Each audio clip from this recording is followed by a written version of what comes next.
So I'll just read 77 to 79, then we'll chant 80 on the board. He Agnapana Nama Lae Anukshana Nama Laite Mala Branta Hele Mane. Since I received this order from my spiritual master, because this is Lord Caitanya speaking to the Mayavad sannyasis headed by Prakshananda Saraswati. Since I received this order from my spiritual master, I always chant the holy name, but I think that by chanting and chanting the holy name, I have been bewildered. Take 78. Dhaya tadite nala halama onmata hase kinde nachega yacha madamata. While chanting the holy name of the Lord in pure ecstasy, I lose myself, and thus I laugh, cry, dance, and sing just like a madman. 79. Tavataya tadi mane kolan vichada Krishnama gyana chana hela amada. Collecting my patience, therefore, I began to consider that chanting the holy name of Krishna had covered all my spiritual knowledge. Just a short purport. Sri Caitanya Mahaprabhu hints in this verse that to chant the holy name of Krishna, one does not need to speculate on the philosophical aspects of the science of God, for one automatically becomes ecstatic and without consideration immediately chants, dances, laughs, cries and sings just like a madman. Today's verse. Bhagala hoy ilan hamidhaya nahimane.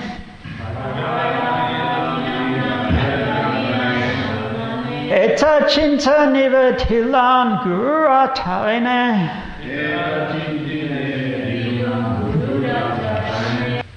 Bhagala, madman. Ahilan, I have become. Ami, I. Daya, patience. Nahi, not. Mane, in the mind. Eta, thus. Chinti, considering. Nivedulen, I submitted. Gura, of the spiritual master. Charane, on his lotus feet. Translation. I saw that I became mad by chanting the holy name, and I immediately submitted this at the lotus feet of my spiritual master. Please repeat. I saw that I had become mad by chanting the holy name, and I immediately submitted this at the lotus feet of my spiritual master. Purport. Sri Caitanya Mahaprabhu, as an idol teacher, shows us how a disciple should deal with his spiritual master. Whenever there is doubt regarding any point, he should refer the matter to his spiritual master for clarification. Sri Caitanya Mahaprabhu said that while chanting and dancing, he had developed the kind of mad ecstasy that is possible only for a liberated soul. Yet even in his liberated position, he referred everything to his spiritual master whenever there were doubts. Thus, in any condition, even when liberated, we should never think ourselves independent of the spiritual master, but must refer to him as soon as there is some doubt regarding our progressive spiritual life.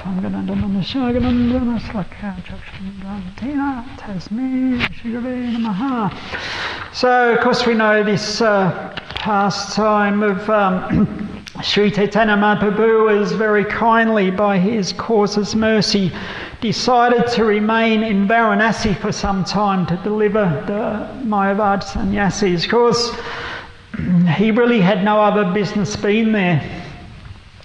And Varanasi is sort of like a headquarters of the Shivites, and there's not many Vaishnavas there. But he decided that to deliver the Vaishnavas. But he didn't just turn up and said, I am the Supreme Lord, or I am a great Vaishnava, you should listen to me.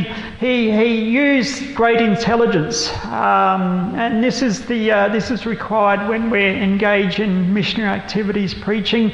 We need to analyse the people who we're speaking to, and with proper intelligence work out what is the most effective way to present the philosophy so that they will understand and they won't be alienated or turned off or become upset or angry like that.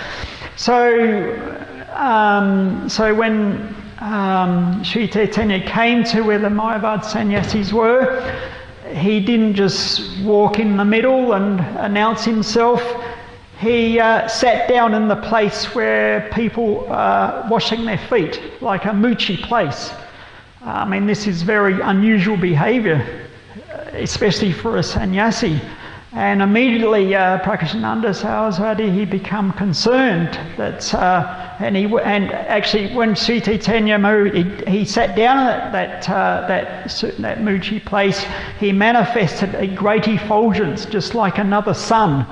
And immediately everybody's mind was attracted. Of course, that was the idea, that even without him saying anything, people were attracted to him by that sort of just shadow act of mystic opulence. And immediately Prakashananda Saraswati came and took him by the hand and said, "Why are you sitting there? Why are you upset like this?" And he brought him into his midst. So immediately, everybody was sort of impressed by his humility, but also by the effulgence he was showing. They could understand, he's a humble Vaishnava, but obviously not an ordinary Vaishnava like that. So then Prakashananda Saraswati started questioning sort of you've been initiated into a very prestigious sampradaya. But we see that you're simply chanting and dancing and associating with other fanatics. And what is the reason for this? As a sannyasi like us, you should be studying Vedanta. This is what sannyasis do. And so Lord Caitanya, very humbly, he said, yes, what you're saying is very good, but when I took initiation from my spiritual master, he said he told me that I was a great fool and simply chant Hare Krishna. So that was the instruction. So therefore, that's what I'm doing. And in this way, slowly, he started presenting the philosophy to the Mayavad sannyasis. And so this verse, we're starting 77. Since I received this order from my spiritual master, I always chant the holy name, but I think that by chanting the holy name, I have been bewildered. So, he's still very humbly, simply, he's saying, well, I had my instruction from my spiritual master, but I sometimes wonder, what's the effect of this mantra that he's giving me?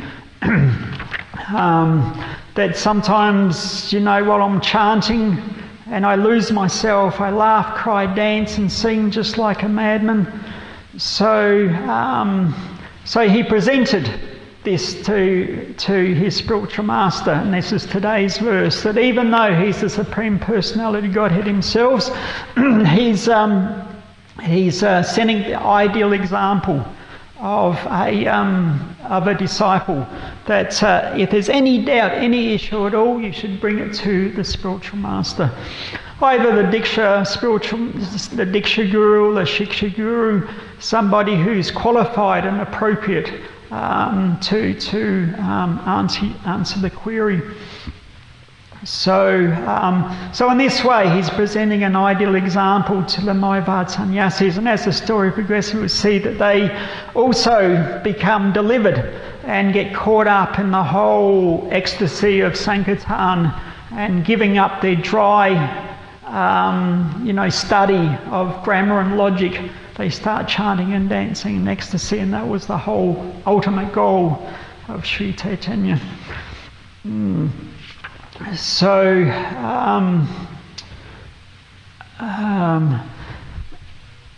we can get a very good example from Lord Caitanya that all these other aspects, of course, there's so many different aspects in spiritual life which are important, but ultimately it all comes down to, if we're not chanting the holy name of the Lord and we're not receiving a taste from that, anything else we may be doing is one sense secondary or almost worthless. We may be studying, so much Vedanta philosophy, and so many other activities, but they're all basically useless if we're not attaining a taste of chanting the holy name. So we know in the four yugas, with the Satya Yuga is engaged in meditation, Treta Yuga engaged in fire sacrifices, in Dwapara Yuga deity worship, but in Kali Yuga, because Lord Caitanya is the Kali Yuga avatar, he regularly chanted this verse that Harinama Harinama Hariname Vakelam Kalo Nasteva Nasteva Nasteva Gati Anyata. In this Kali Yuga there is no other way but chanting the holy name to be delivered in this age of Kali. So Lord Caitanya, right from his very birth, we know he was on the laps of the mothers in the village, and he was always crying, but he'd only stop crying when the ladies would start kirtan. And so this way, right from the very beginning, he was introducing this Harinam Sankirtan. And wherever he went, just by people seeing him, they would start chanting and dancing in ecstasy. Sometimes he would go himself, sometimes he would send one of his representatives, Lord Nityananda and others. Sometimes he would appear in the heart of one of his devotees, but in different ways he was delivering so many people into this Sankirtan movement. So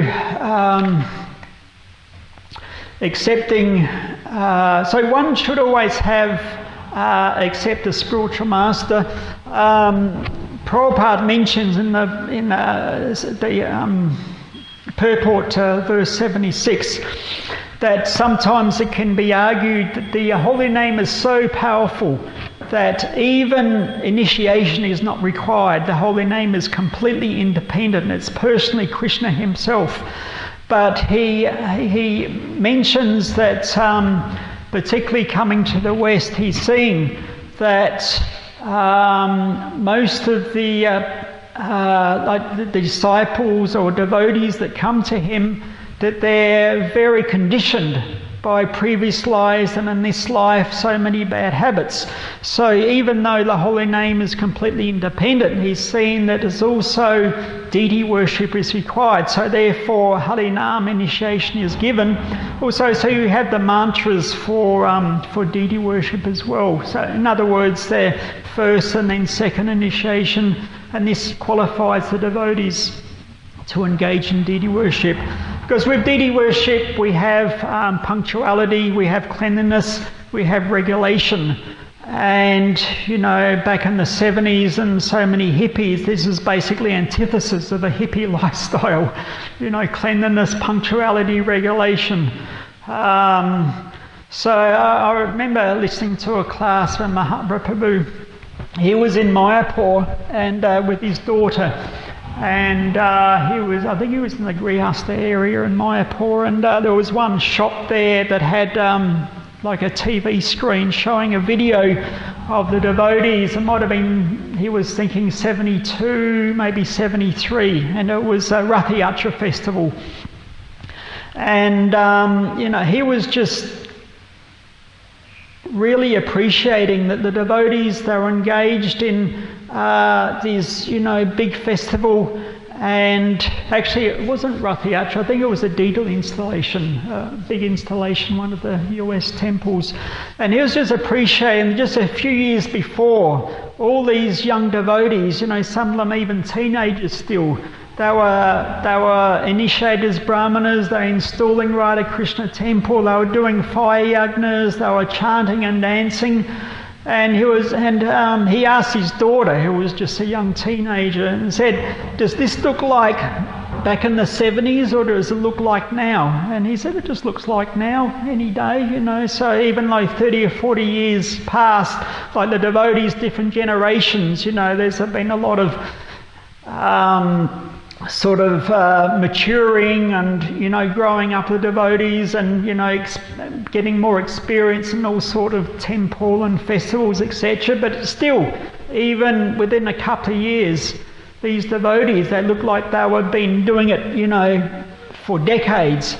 So he was appreciating that this was Prabhupada's, you know, Shakti, that Prabhupada was able to give them so much Shakti that even just a few, 1 or 2 years even, they were able to overcome all the bad habits and conditioning from in this life and in previous lives, that they're engaged in pure devotional service. So yeah, so it was very much he was appreciating like that.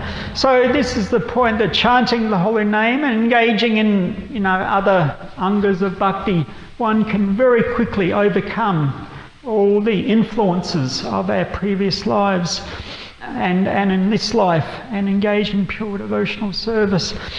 So, I mean, the process, it's very scientific. A lot of times scientists or other people, they say, you know, religion is simply sentiment, or it's a dogma, or it's, you know, it's not scientific in any way. But for one who has some idea or understanding of devotional service, it is very much scientific. So, of course, they can analyse in different ways, but the 3 levels of devotees, well, the topmost, Uttama Adhikari, then Madhyama Adhikari, and then what's the first one? Kanistha Adhikari. So Prabhupada, he refers to the Mayavad sannyasis as basically Kanistha, in that they, you know, they had some appreciation for, even though they were impersonalists and they were, you know, their goal, they were reading Vedanta, but their goal was to achieve merging into the Brahman like that. But there was some, you know, transcendental appreciation there. They could understand there was something higher than them, and they were pure in their habits. I mean, very strict and austere in so many ways. But they didn't have any appreciation for the devotees. So this is the classic you know, characteristic or quality of Kanistha, that they may have some appreciation for the Supreme Lord in one of his forms, whether, you know, Brahman, Paramatma or Bhagavan, but very little appreciation for the devotees. So for the Vaishnavas, for the devotees who are fixed up in devotional service, it is our duty to bring those Kanishthas up. It's only by the mercy of the devotees those Kanishthas can come up to the higher level of Madhyama Adhikari. It's the Madhyama Adhikari, that's the level that the devotees are preaching in. They said the Uttama Adhikari, the first class devotee, he just sees everybody as Krishna's devotee. He doesn't discriminate or differentiate. He says everybody is serving Krishna like that. But the Madhyama Adhikari, they make distinction between one is a devotee, one is you know, demoniac, one is innocent, like that. So he, you know, acts accordingly, that he tries to lift up or make friendship with the devotees, and avoids the atheist, and tries to lift up the innocent, you know, or those who are lower than him, like that. So this is Lord Caitanya, that he was bestowing his mercy upon the sannyasis, the Kanishthas, to bring them up to a higher level. So the devotees in the Krishna consciousness movement, we're primarily acting on this level of Madhyama Adhikari that we're trying to deliver. You know, we're and then above that Bhagavatam, and then the highest understanding is Sri Caitanya Caritamrita. But if one hasn't got the maturity, they may see, well, Lord Caitanya devotees, they're just having kirtan, taking prasad and taking rest. That seems to be all they're doing. You know, but if that's what your life is, that's actually the perfection of life, that you're just chanting in ecstasy, like it's mentioned, chanting the holy name in ecstasy, dancing, laughing and crying, rolling around the ground like a madman, and then taking little prasad, taking little rest, and then chanting again. If that's one's life, that's actually the perfection. Unfortunately, because of our contaminated, our background, where we have a lot of bad habits and anartas and etc. So it's not always easy for us just to focus on that. We get caught up in other things and other bad habits come, but still, the Krishna appreciates what we're trying to do. In this purport to 82, a couple of verses on, that the spiritual master feels so glad that he smiles as he enjoys the progress of the disciple, just as a smiling parent enjoys the activities of a child who is trying to stand up or crawl. So even though there may be so many fall downs, if we just get up and keep going, for a devotee there is no prayashchitta or atonement. Simply by engaging in devotional service again, then we're immediately situated on the proper platform. So as long as we just keep doing that. And, for some devotees, devotional service is just a natural way of life. It just feels like they've been doing it forever. Other people, it's just so hard just to roll over that last bead, or just to get out of bed in the morning. So everybody is on a different platform, and it's not a competition. We shouldn't be competing with each other. It's simply devotional service is about controlling the mind and the senses and just trying to come closer to Krishna. But any struggle that we're doing, Krishna is appreciating. Even if there's not so much success, our progress seems very, very slow, but still Krishna is appreciating whatever struggle that we're doing. Sometimes I've seen the temple is built on a hill. So therefore, to get to that temple, you have to go up the hill. And just that little bit of austerity in itself is purifying. There's some sort of struggle. If everything was so easy, you can see that with Prabhupada, he, in the Prabhupada Caritamrita, one of the volumes is called Lifetime in Preparation. So from the beginning of the life, basically Prabhupada's life was, he had a destiny there that ultimately when he got to, old age, he would be taking Vanaprastha sannyas and studying the Sastra and preparing himself to follow the instruction of the spiritual master, which was given decades ago, that he should go to the English-speaking countries and spreading this philosophy. So it's not that everything was arranged for him, as in, he was giving a first-class seat to go to America, and he was put up in a nice apartment, and everything was arranged and supplied for him. He was struggling the whole time. Even on the Jaladuta cross, he had 2 heart attacks. And everything was very difficult. I began living in the Bowery, the worst possible sort of area of New York, where there's simply just drunks lying everywhere. Sometimes you'd have to step over drunks on his doorstep, like that. So, but slowly, things began to develop.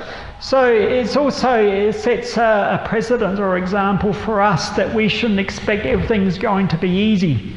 That we think, because Prabhupada struggled in so many ways, that we can struggle also. Mahaprabhu, in that same class I mentioned, he said in one class, Mahaprabhu mentioned that if anybody goes out on this travelling Sankirtan party and takes no money with them, I take the dust of their feet and put it on my head, and I'll personally take them back home, back to Godhead. And I said the devotees went completely crazy after that, and said, all the devotees got into parties and heading out, and they just made sure they checked, you don't have money, do you? Don't have money, do you? Nobody could take any money, following Prabhupada's instruction. And he said, we had faith, and Prabhupada said, And it worked. You know, we'd go out with nothing, and by the end of the day we had, you know, a little bit of Lakshmi. We could, you know, buy a little boga and like that. So he said we were bona fide fanatics. That's the word he used for himself. Bona fide fanatics. So whatever instruction Prabhupada gave, they had complete faith in that. But he said it worked, you know. It's not that Prabhupada was whimsically, sentimentally saying something, but Prabhupada himself set the example that, you know, he started with nothing. You know, it's, what was that, a bag of cereal and a few potatoes and some books and 40 rupees. You know, imagine going overseas with that, not knowing where you're going to go. When he landed in the Jaladhuta, he didn't know whether to go left or right, you know. So we shouldn't expect, you know, so many facilities available, but still, by the mercy of the previous generation devotees, we do have nice temples and beautiful deities and so many facilities there, but still, you know, the austerity is the wealth of the Brahmanas, that we shouldn't just sit back and, you know, relax and think, well, the hard work's been done, we can just take it easy now, because then we become lazy and complacent. So there's always new areas to spread Krishna consciousness in so many ways, different restaurants opening up, different temple programs, etc. So there's always so much service to be done. So as I said, Lord Caitanya, he using his unlimited intelligence, he analysed these Vaishnava sannyasis to understand what is the best way I can bring them to a higher stage. So as a devotee, you know, when we're speaking to people, you know, very quickly we can analyse through like a psychological analysis, what is this person ready to hear. When we're giving class, we, you know, to whether it's a public lecture or to devotees, we're seeing what is the nature of the people here and what level can we speak at like that. So so in this way we can follow that example, that and of course for Lord Caitanya, by his purity, he was able to sway the heart of the sannyasis, but still he used you know, appropriate method that immediately they become attracted and had respect. And so that was their, if you like, qualification to receive transcendental knowledge, that they were humble and they had some respect. But if they were disrespectful and they were puffed up, then Lord Caitanya, he wouldn't be interested, have no business being there. So he very perfectly arranged in a way that their heart would be attracted. And as we mentioned, that was like a Gata Sukriti. They had some appreciation from Krishna. Unknowingly, they didn't know he was the Supreme Lord. They didn't accept the existence of the Supreme Lord. They were just focused on the impersonal Brahman. But so unknowingly, they were showing great respect to the Supreme Person. So in that way, that became their qualification to receive transcendental knowledge. All right, we'll end there. If there's any questions at all? Yes, Prabhu.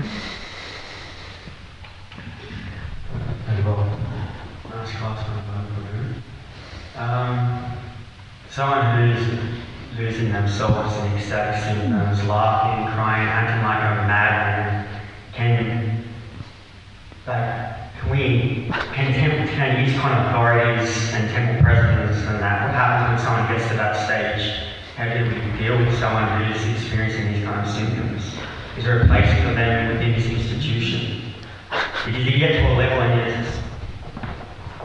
Yeah, well, I guess using the example of Bhaktisiddhanta Saraswati and Prabhupada, they very much tried to, they didn't publicly exhibit those sort of symptoms. You know, a couple of times Prabhupada, he seemed to show some ecstatic symptoms while he was speaking, and tears coming, but what you're mentioning, you know, it's a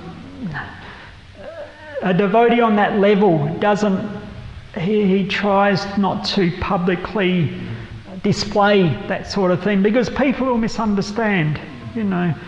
And And there'll always be some doubt also. You know, I know I heard the story in Delhi Temple, and there was one Indian man, he would always come every day and he was crying in front of the deities, and he was doing it every day, tears rolling down, and after a while a few devotees that were saying, "Oh, he's a real getting a taste," and one time he sneezed and a chili come out his nose, you know. So it was all pretend, you know. So, and sometimes, you know, Indian temples in India, and you see these pilgrims coming and they're rolling around on the ground trying to touch, you know, it's just a disturbance basically, because you know it's not genuine, you know, it's just a disturbance. So really, I guess I could say there's a place for it only amongst like-minded persons who really, you know, it said that a pure devotee can only know another pure devotee. Or in other words, a pure devotee can be known only by somebody on the same platform. So, and you see when Lord Caitanya began his night kirtans, he had the door closed. He wouldn't let any outsiders in, you know, and it's only like-minded souls, and they could, you know, experience all sorts of symptoms, and everybody was on the same platform, but it just gets misunderstood, you know, and those persons who do it, imitate it, are just ahajjas. It's just simply sentiment, trying to get some sort of cheap fame, wealth, adoration like that. That would be my comment anyway. I don't know if you'd like to add anything, Ramai Swami, to that, but...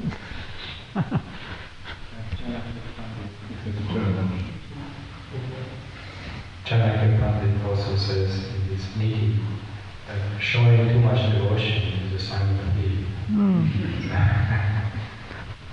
So you have to carefully detect greed. And obviously it comes out the individual devotees also within. So you're not just pretending to be this or that. Yeah. The idea is to follow sincerely and submit ourselves to our higher or people seeing emotions, so they can see who's better also, so they can detect, okay, they are unhelpful, you can work on it.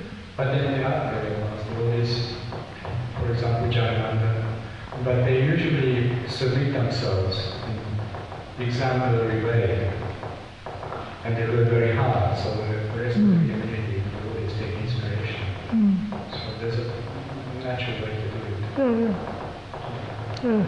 Yeah, on that point that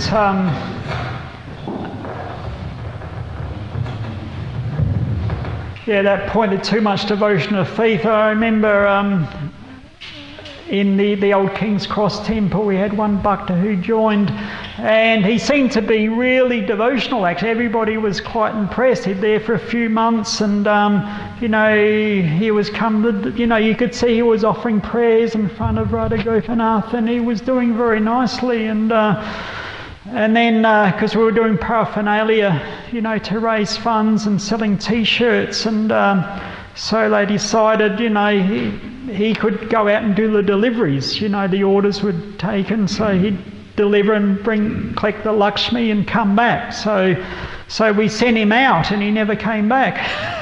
He took the car and the money also. You know, the car was found a few months ago up at Newcastle somewhere. You know. So, but many stories like that. But anyway, so yes, too much devotion is a thief. I was going to say that in the very beginning days of the Krishna consciousness movement in Australia, later on we found this out. That there was one fellow who became devotee, shaved up, dancing, chanting. Later on, he left after about 6 months or something like that. But later on, someone had met him in the street, and he told us actually he was from Asia. Yeah. And he was from the secret Asia, because we were a new movement, so they want to find out who you are. So secretly he just disappeared, like he was just a regular devotee like everybody else. But he was so good at it. But then again, I just like, and later on in the chapter, Prabhupada does refer to those who artificially, and he quotes from Srila Bhaktisiddhanta Saraswati Thakur about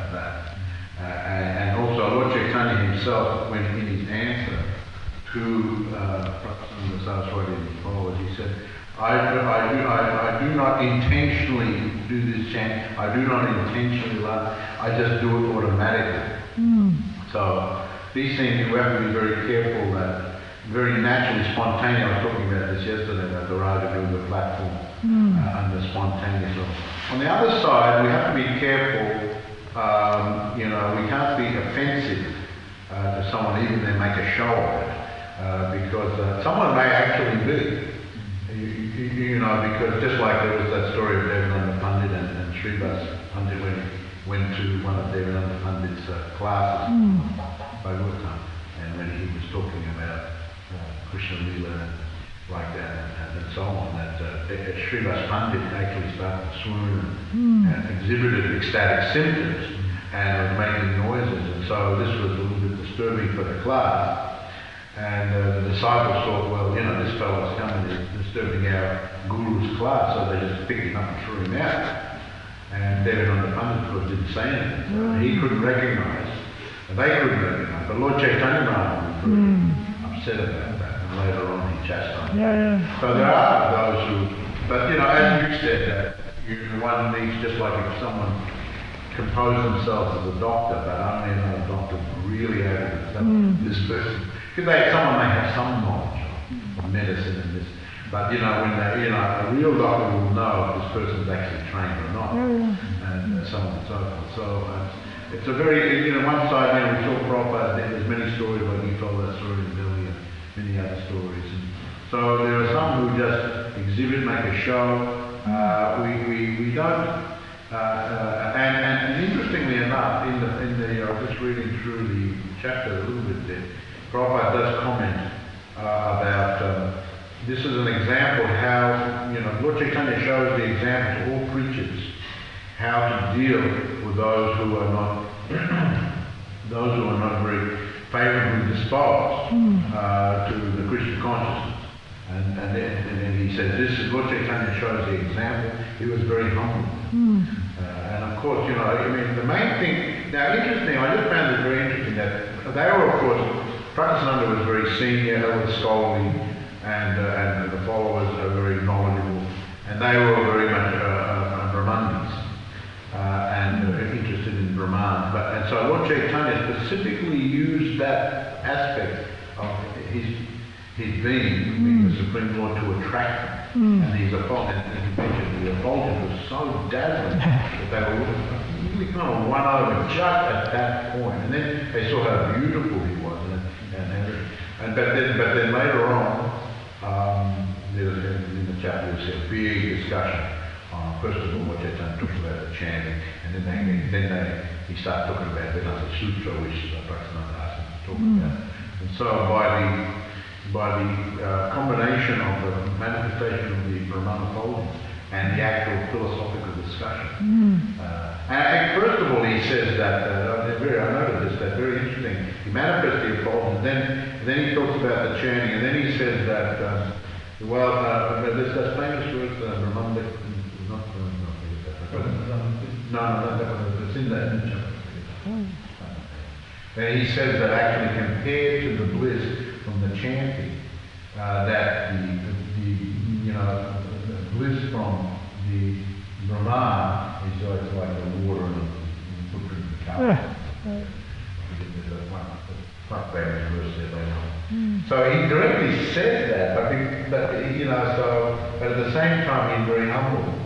So it's very interesting to see how Lord Chaitanya, there's no need to, some people are inimical, and he categorized, of course, Prakasananda and his followers, they all became followers of that. It takes a very powerful creature to be able to, convert someone like this very attached to the Brahman, very, very powerful creature. It's very rare, like Lord Chaitanya, so they all became his followers. But, he was very, very humble, and Prabhupada is going to get back to that one. Prabhupada said, don't make them even more individual. They're already individual. By your presentation, don't make them more. Of course, some, will just become individual, whatever you say. But your attitude should be, try not to make them more individual. This whole event here, as Prabhupada uses that as an example. Thank you. Yeah, just on that point, that guy from Asia who joined, I remember Chitahari Prabhu mentioning him, that a few months later because he said he actually got initiation by Prabhupada as well, as part of his, because he gave his spiritual name. Chitahari said that. Yeah. And he a few months later, because he just sort of disappeared, they wonder where he went, but a few months later he came to the Sunday feast and he sort of revealed who he was and said, don't worry, I gave you a good report. He said, I do this all the time, I undercover into groups. He said, but of all the groups I've been to, as the Hare Krishna is the only one that's touched my heart. That's what he said. So, and in those early days, they were pretty young. yeah. So anyway, he's a Prabhupada disciple unknowingly. So, anything else? Yes, sir. Regarding the pretenders, interestingly, the process of sadhana, Srila Prabhupada established, is so powerful that often even pretenders become pure. And I remember Indra Maharaj said the story when he was in Russia, and one KGB officer used to come regularly. And gradually he admitted that he was just an undercover officer, and he took it sincerely from the heart. And now he's actually somewhere in Russia still very active, and with regards to preaching. And so very interesting how it works. And obviously, a very pure-hearted preacher sees the possibilities. So he always sees, how can I encourage this person, even if he's on the lower stages of attraction. I mean, obviously they're attracted to Krishna, even if the pretenders. So we encourage